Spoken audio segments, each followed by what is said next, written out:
Olá, olá a todos espero encontrar bem, com muita saúde, com muita paz e com a serenidade possível neste momento. Hoje eu queria, apesar de ser um dia de sol maravilhoso e de estar já uma temperatura muito agradável, a partilha que eu gostaria de fazer hoje através deste vídeo tem muito a ver com a morte, tem muito a ver com o karma e tem muito a ver se nós realmente partimos na hora certa ou se eventualmente podemos partir sem ser a nossa hora. E esta é a partilha que eu gostaria de fazer, independentemente de estar sol ou não. Eu acho que nós não temos de escolher um dia triste nem nevoado para falar de um assunto como a morte, porque afinal de contas a morte e o renascimento estão sempre ligadas, são ciclos. A natureza morre e desperta, morre e acorda e, no entanto, não fica triste por isso. Para quem não me conhece, o meu nome é Manuela Tavares, sou o rosto e a pessoa por trás do projeto de Terapias de Mulher Holística. Facebook, Instagram, blog, canal do YouTube, tudo está no meu site www.terapiasmulherholística.com. Sou formadora e consultora de mesa radiónica e de radiestesia e facilitadora de cursos de autoconhecimento e desenvolvimento espiritual. Tens tudo sobre mim no meu site e por isso espero que lá vás dar uma vista de olhos. Feita esta introdução, vamos ao tema. Nós estamos agora numa situação, toda a gente sabe, complicadíssima a nível de guerras, sempre tivemos. Nós neste momento temos 28 guerras ativas, portanto a da Ucrânia e da Rússia é apenas mais uma. É aquela que mais nos preocupa porque está muito próximo, ou pelo menos dentro da Europa, praticamente aqui, muito pertinho. Mas na verdade todo o mundo está com guerras nos seus países, nos seus continentes, mas como é lá longe, nós gostamos pouco de falar desse assunto. Esta aqui interessa-nos mais porque está perto de casa. Esta pode ser o princípio de algumas outras também na Europa e os conflitos, as birras e sobretudo os interesses que estão por trás desta manobra toda, na minha opinião, estão por demais evidentes, mas claro que nós focamos-nos com as mortes em massa, com os bombardeamentos, com a morte de pessoas que estão hospitalizadas, que estão crianças em infantários, e também nos chocamos com a quantidade de militares que, apesar de serem pessoas preparadas para um conflito, mas não deixa de nos chocar e de nos emocionar a morte de militares, de homens e mulheres que estão no terreno e no campo de batalha. Muitas vezes nos perguntamos, mas isto é assim mesmo? As pessoas morrem na hora certa, no momento certo, no sítio certo? Ou nós podemos antecipar a nossa morte, o nosso dia? Ou isto faz parte de um todo? Ou como é que a coisa funciona? Eu estudo reencarnação, karma e dharma há 30 anos, se eu não estou em erro, esta parte. Foi este tema e foi a necessidade que eu tinha e tenho de saber mais sobre a vida e a morte, de saber mais sobre o que era o karma e o que era o dharma, de saber o que é que eu andava aqui a fazer, o que é que nós todos andamos aqui a fazer, porque é que existe sofrimento no mundo, porque é que morrem crianças, porque é que morrem crianças e ficam idosos vivos. Eu tinha de saber o porquê disto tudo. E quando eu encontrei uma escola espiritual, na altura nada tem a ver com a atual que eu faço,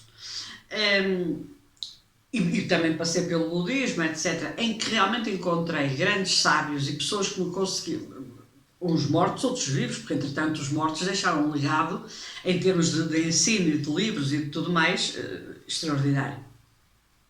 E muito grata estou por isso. Mas todas essas doutrinas e todas estas escolas espiritualistas pelas quais eu passei e passo, há um denominador comum. Embora uns mais rigorosos na definição disto, outros menos rigorosos, mas há um denominador comum. E a mim satisfaz-me essa justificação, esse conceito e aquilo que me falam sobre a vida e a morte, sobre o karma e o dharma. E eu partilho aquilo em que acredito, e partilho o que sei, partilho aquilo em que acredito. E isto eu acredito. Que existem karmas coletivos e que existem karmas individuais, eu não tenho a mais pequena dúvida. O coletivo tem a ver com países, tem a ver com continentes, tem a ver com cidades, tem a ver com aldeias, tem a ver com uma rua, tem a ver com um prédio. Estes são os karmas coletivos. Nada acontece por acaso. As pessoas que reencarnaram na Ucrânia e que estão neste momento a passar por uma guerra, não reencarnaram na Ucrânia por acaso. Reencarnaram na Ucrânia porque devem ter um processo kármico inerente a esta situação conflituosa e bélica que estão a passar, a este sofrimento. É um karma coletivo. Mas depois, porquê é que algumas pessoas sofrem mais e outras não? E porquê é que algumas pessoas morrem nesta guerra e outras vão sobreviver? E porquê é que algumas pessoas conseguiram fugir a tempo e outras não querem fugir de todo? Porque atenção que há ucranianos que não querem simplesmente sair do país.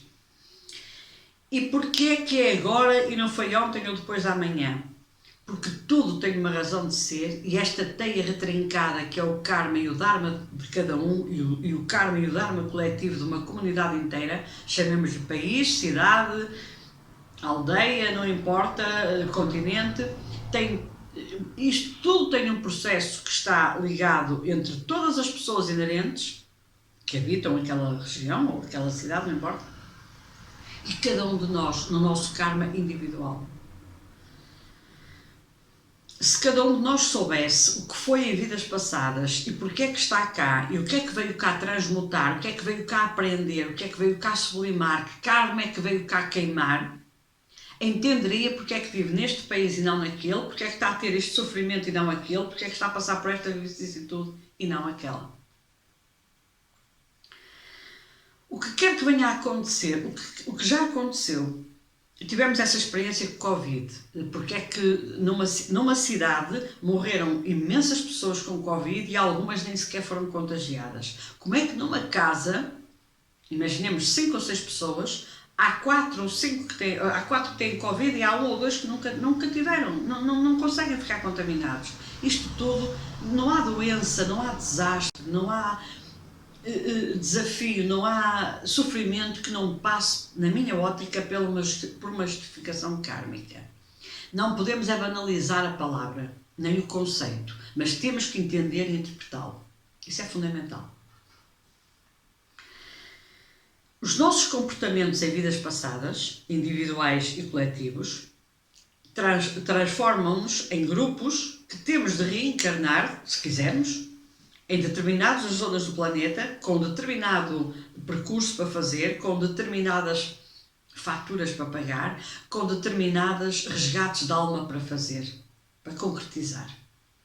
E isso pode implicar uma zona de guerra, uma zona de fome, uma zona de prosperidade, uma zona de outra... Eu vou dar um exemplo paradoxal. Nós temos uma imagem de que os países do norte da Europa são extraordinários. São países de uma riqueza fantástica, de uma organização imensa, de uma prosperidade incomparável. Têm tudo isso, garantidamente, basta olhar para aquelas economias, basta olhar para aqueles sistemas e ficarmos deslumbrados com o método, com o rigor, com a capacidade. Têm um índice de suicídios acima de qualquer média, têm meio ano de sol, meio ano de noite, têm neve até à cabeça durante a maior parte do ano, ou seja, nem tudo são rosas, nem tudo é tão fácil assim, nem tudo é tão bonito assim. E não digo que a neve não seja bonita, mas se calhar em excesso ninguém lhe acha graça. Ou seja, nada é perfeito, não há mundos perfeitos, não há países perfeitos e não há continentes perfeitos, como também não há seres humanos perfeitos. E por isso, cada qual à sua maneira e da sua maneira vai ter de passar por provações. Uns mais fortes, outros menos fortes. Nós só temos é que analisar, e esta é a pergunta que se faz sempre: o que é que eu terei sido, o que é que eu terei feito numa vida passada ou em várias delas, para nesta vida eu estar a passar esta provação? Porque alguma coisa eu devo ter feito de certeza absoluta. E por isso todos temos um sítio, uma causa e um momento para o nosso desencarne. Ou seja, nós todos temos um motivo, seja doença, seja um acidente, seja uma guerra, seja um desastre natural, que naquela hora, naquele momento, nós vamos partir daquela causa e naquelas circunstâncias. Nós sabemos, e o mês de Abril avizinha-se com vicissitudes tremendas, E a probabilidade, inclusivamente, de vir aí uns tsunamis, mas essa probabilidade existe sempre, basta que haja um maremoto ou um sismo qualquer que mexa com as placas tectónicas e pode haver a probabilidade muito grande de tsunamis em determinadas zonas do país, do mundo, aliás. E nós dizemos sempre, eu não vou viajar para Bali, porque Bali, estou a dar um exemplo, porque Bali é uma zona muito frágil em termos de tsunamis e de repente pode explotar lá qualquer coisa. Vais viajar para o Tibete e não é que era lá precisamente que ia acontecer uma desgraça qualquer e haver ali um desastre natural de todo tamanho e ficas lá no Tibete, que não tem mar. Portanto, ou seja, não é propriamente só o que nós achamos sempre que fugimos das situações. Nós podemos ser um bocadinho previdentes e ser cautelosos, mas nós não podemos fugir, nem devemos, quer dizer, devemos deixar fluir e entregar completamente em tudo na vida, e a própria vida, sobretudo, para que as coisas aconteçam na hora certa, no momento certo, no local certo, porque isso faz parte do nosso resgate kármico, isso faz parte da nossa missão, isso faz parte daquilo que nós viemos cá sublimar à Terra, senão não tínhamos reencarnado. E existe a possibilidade da nossa morte ser antecipada ou não ser exatamente daquilo que havia de ser? Há teorias que dizem que sim. E elas agora começam a fazer algum sentido. Nomeadamente, e vou agora frisar este ponto, pessoas que vivem no limite. Até podem viver em países pacíficos, serem países prósperos, terem uma felicidade extraordinária, terem uma riqueza enorme, mas são pessoas que gostam de adrenalina, gostam de coisas fortes, gostam de esportes radicais. As coisas terão... E o universo, só porque fazemos um desporto radical, vai nos fazer castigar, coitadinhos de nós, por praticarmos aquele desporto. Não há castigo. Há uma certa justiça, ou totalmente justiça. Se eu gosto de fazer parapente, e gosto de fazer surf, e gosto de fazer corridas de rally, ou de Fórmula 1, e tenho possibilidade de fazer, eu sei os riscos que corro. Eu sei que a probabilidade aí sim de antecipar a minha morte é muito grande. Fazer surf até poderá não ser nada de muito grave, é um desporto aquático relativamente pacífico. Mas se eu decido fazer surf em zonas de risco, como aqui em Portugal seja a zona da Nazaré, onde realmente só grandes profissionais vão para lá, porque é uma zona muito perigosa, então aí o risco aumenta. O universo não nos castiga, nós é que nos colocamos a jeito de tantas vezes desafiarmos a natureza e as forças da natureza que um dia a coisa vai cair mal. É assim. Eu decido que quero fazer e por acaso quero mesmo, fazer body jumping, e quero fazer parapente, e quero fazer paraquedismo, e quero fazer não sei mais milhões de coisas que tenham a ver com atirar-me de uma nave abaixo, de um avião, de não sei o quê. Mas eu só vou morrer na minha hora, no meu momento. Até pode ser aquele logo na hora. Exatamente porquê? Porque nós desafiamos demasiado a vida. E ela dá-nos sempre uma oportunidade, nós até sermos sensatos e fazemos as coisas mas nós não, estamos sempre a desafiar, e a escalada vai subindo até que a vida diz, mas o que é que esta pessoa está a fazer ali na Terra? Tem outras missões também para cumprir, tem outros trabalhos para fazer e a única coisa que me meteu na cabeça é fazer desportos radicais e desafiar a força gravítica e desafiar as forças da natureza e desafiar tudo e todos. Pronto, agora vamos desafiá-la e ela sai da Terra. Volta para cá para ver se aprendes mais qualquer coisinha. Ok? E portanto, muitas vezes sim, agora faz sentido, algum sentido para mim, esta teoria de que nós podemos realmente antecipar a nossa morte. Quando desafiamos em demasia a própria vida. No entanto, evidentemente que não vamos ter uma vida sem adrenalina, como é lógico, nós seres humanos adoramos estas coisas, aliás as guerras são a prova disso, e não ter... Eu que sou ascendente de Carneiro, de Áries, que adoro umas coisas assim radicais, fazer coisas que já não são nem próprias para a minha idade, se podemos dizer assim, nem próprias para nada, mas adoro. Sou a primeira a admitir que de vez em quando me apetece desafiar.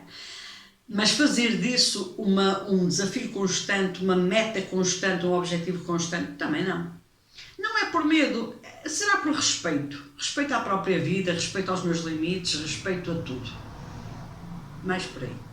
Mas isto também é transversal a outras atitudes que tomamos, nomeadamente ao álcool, à droga, ao tabaco e à comida. Nós achamos sempre que podemos beber, sem nunca nos considerarmos alcoólicos. Os nossos órgãos não estão preparados para tanto consumo de álcool, se calhar até para nenhum. Esta semana, por exemplo, faleceu um baterista de um grupo de rock, Metallica, não sei, não percebo nada disso, mas o rapaz faleceu. Rapaz com 50 anos. E agora ventila-se que ele tinha tomado uma série de opiáceos e de antidepressivos, etc. Não sei se é verdade ou não, porque não, isto é o que se ventila e vale pelo que vale. Mas a ser verdade, então, afinal de contas, isto é ou não é um desafio à própria vida? Ontem, precisamente, um piloto de Fórmula 1, filho de uma grande estrela de Fórmula 1, teve um acidente brutal. Felizmente o rapaz está bem, tanto quanto sei não tem nenhum problema grave de saúde. Imagino o pânico daquela família, porque o pai está numa situação muito periclitante e não foi um acidente de Fórmula 1, foi até de ski, mas o filho está na Fórmula 1 com o meu pai. E eu pergunto, e ele agora não parará para pensar e dizer assim, este foi o primeiro sinal, será que isto me vai correr mesmo mal? É que há sinais que o universo nos dá para nós pararmos, mas se calhar ele não vai parar, pelo contrário, ele vai interpretar este desafio do acidente que teve ontem para estar lá outra vez na próxima semana e dizer eu não tenho medo, eu vou conseguir. E as coisas muitas vezes acontecem. E antecipamos sim a nossa morte, porque ele é muito jovem e eu espero que isso não aconteça, que ele saiba parar a tempo e saiba sobretudo ler os sinais. É preciso saber ler os sinais. O karma e o dharma é um tema e a reencarnação para, diríamos assim, milhares de vídeos, milhares de partilhas, etc. Vamos fazendo pontualmente algumas. Esta pareceu-me oportuna, até porque estamos a viver uma situação limite em termos de humanidade no planeta todo. Os desastres naturais estão a acontecer, estão a arrasar cidades inteiras, estão a arrasar países, estão a arrasar comunidades inteiras. Ainda agora rebentou mais um vulcão nas Filipinas e, portanto, nós temos que interpretar esta morte coletiva como realmente um resgate kármico coletivo com dor. Claro, nós somos seres duais, tudo nos dói, ver o próximo a sofrer dói, mas temos que saber, à luz da espiritualidade, à luz das leis espirituais, porque é que isto acontece e como é que isto acontece. Eu vou ficar hoje por aqui, com um grande abraço de luz, desejando muita coragem, muita força, que os anjos nos abracem sempre e que a fé nunca nos abandone. E um grande até breve.